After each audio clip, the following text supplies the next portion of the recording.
House of Challenge. C'est plus qu'une compétition, c'est une vision tournée vers l'avenir, vers le développement et l'engagement de la jeunesse africaine. À travers ce challenge, des influenceurs venus de 12 pays d'Afrique s'engagent pour une cause plus grande que soutenir et défendre des startups qui innovent et transforment leur pays. Chacun d'eux a choisi un projet, une idée, une solution et aujourd'hui, ils sont prêts à se battre pour la faire briller.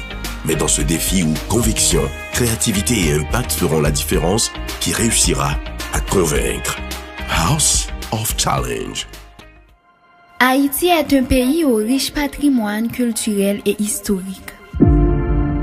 En 1804, après une lutte acharnée contre l'esclavage, Haïti est devenue la première république noire indépendante dans le monde.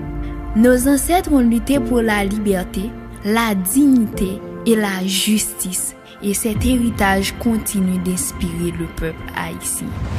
Pays assez la caïno, côté soleil levé pour tout le monde, ce qui signifie que la terre d'Haïti est la maison de tous ses enfants.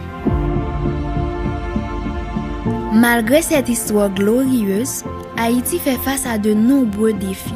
Pauvreté, accès limité à l'éducation, difficultés économiques et infrastructures fragiles. Beaucoup d'enfants n'ont pas de repas suffisants et les jeunes manquent souvent d'opportunités pour développer leur talent. Aujourd'hui, des milliers d'enfants vivent dans des conditions difficiles. Beaucoup vont à l'école le ventre vide, ce qui rend l'apprentissage plus compliqué. Les familles peinent à joindre les deux bouts et les jeunes ont peu de moyens pour développer leurs compétences. Pourtant, le peuple haïtien reste résilient. La créativité, la solidarité et l'espoir sont les forces qui permettent à Haïti de continuer à avancer malgré les obstacles. Face à ces défis, nous avons décidé de mettre en place un projet social visant à améliorer la vie des enfants et des jeunes en Haïti. Notre projet comporte deux volets principaux: la nutrition des enfants défavorisés et la formation professionnelle des jeunes. Le premier volet du projet consiste à fournir de la nourriture aux enfants les plus démunis. Chaque enfant a le droit de grandir en bonne santé et d'avoir les moyens de se concentrer sur son apprentissage. Nous distribuons des repas équilibrés dans plusieurs communautés, en nous assurant que chaque enfant reçoit un soutien régulier. L'objectif est clair: aider les enfants à s'épanouir, leur donner la force et l'énergie nécessaires pour étudier et rêver d'un meilleur avenir. Parce qu'un enfant qui mange bien a toutes les chances de réussir. Le deuxième volet concerne la formation professionnelle. Nous avons sélectionné 50 jeunes dans 5 départements d'Haïti pour leur enseigner la peinture et les arts visuels. Cette formation leur permet d'acquérir un métier, de développer leurs compétences et de gagner leur indépendance financière. Chaque jeune apprend non seulement la technique de la peinture, mais aussi comment créer, vendre et valoriser ses œuvres. Le but est de permettre à ces jeunes de devenir autonomes, confiants et capables de prendre soin d'eux-mêmes et de leur famille. Ce projet offre plus qu'une compétence professionnelle. Il apporte dignité, espoir et perspective d'avenir pour la jeunesse haïtienne. Haïti a traversé de nombreuses épreuves, mais elle possède un potentiel immense.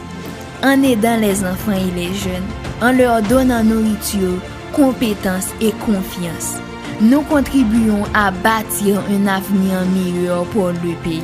Chaque enfant nourri, chaque jeune formé, chaque rêve soutenu est une pierre pour construire un Haïti fort et prospère.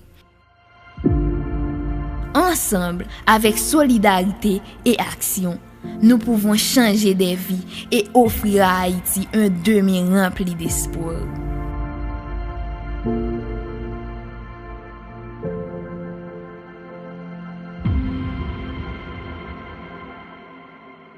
Je m'appelle Lafouadiana Milagro, j'ai 19 ans. Je suis étudiante en diplomatie et les relations internationales et aussi influenceuse. Aujourd'hui, Plus de 13 millions de personnes me suivent sur TikTok. Mais mon histoire n'a pas commencé avec la popularité. Elle a commencé avec un rêve, un téléphone et beaucoup de courage. Beaucoup de gens voient les vidéos, les likes, les abonnés. Mais ils ne voient pas toujours les sacrifices, les doutes et les moments difficiles derrière. Quand j'avais 15 ans, j'ai découvert TikTok. Pour beaucoup de jeunes, c'était juste une application pour s'amuser. Mais pour moi, c'était une façon de m'exprimer. Ce n'était pas facile. Ma mère ne voulait pas que je fasse des vidéos. Dans ma famille, nous sommes chrétiens, avec des valeurs très strictes. Pour eux, TikTok pouvait être une distraction ou quelque chose de mauvais. Alors, j'ai commencé à filmer en cachette, derrière les portes, dans les coins de la maison, parfois même quand tout le monde dormait. Il y avait des moments où je me demandais si je devrais tout arrêter, parce que cacher ce que je faisais n'était pas facile. Parfois, ma famille me disait « Concentre-toi sur tes études ». Et elle avait raison d'une certaine manière. Dans mon cœur, je savais que je pouvais faire les deux. Au début, mes vidéos avaient seulement quelques vues, 10, 20, parfois 100 vues. Et pour moi, c'était déjà énorme. Puis un jour, une vidéo a commencé à devenir virale. Les vues ont commencé à augmenter, 1000, 10 000, jusqu'à 100 000 vues. Je n'arrivais pas à croire ce qui se passait. Les gens commentaient, partageaient, me suivaient. C'est à ce moment que j'ai compris que mon rêve pouvait devenir réel. Mais le plus difficile restait encore à venir, dire la vérité à ma famille. J'avais peur de leur réaction, parce que pour eux, ce monde de réseaux sociaux était encore inconnu. Mais petit à petit, ils ont commencé à voir mon sérieux. Ils ont vu que ce n'était pas juste un jeu, c'était ma passion. Aujourd'hui, j'ai 19 ans, je suis étudiante en diplomatie et relations internationales et sur TikTok, plus de 13 millions de personnes me suivent. Quand je regarde en arrière, je pense à cette fille de 15 ans cachée derrière une porte pour filmer une vidéo. Elle ne savait pas que son rêve allait toucher des millions de personnes. Mon histoire n'est pas seulement l'histoire d'une influenceuse. C'est l'histoire d'une jeune fille qui a appris à écouter son cœur. Parfois, les gens ne comprennent pas ton rêve au début. Mais si ton rêve est sincère, si tu travailles dur et si tu restes fidèle à toi-même, un jour, les portes qui étaient fermées s'ouvriront. Je suis Ariana et ceci n'est que le début de mon histoire. Non PAM, c'est Max. Je viens présenter un projet social qui est gagné pour la communauté haïtienne. Un projet qui visait pour former 200 jeunes dans le domaine artisanal, ça veut dire 50 jeunes par département. Côté tout, il y a bien des voies pour apprendre à fabriquer peinture et puis contingent pour venir sur le marché. Un projet qui a transformé la vie puisque centaines de familles. Côté qui, le projet ça la permet de gagner un moyen économique qui stable et puis pour aider les familles avec activité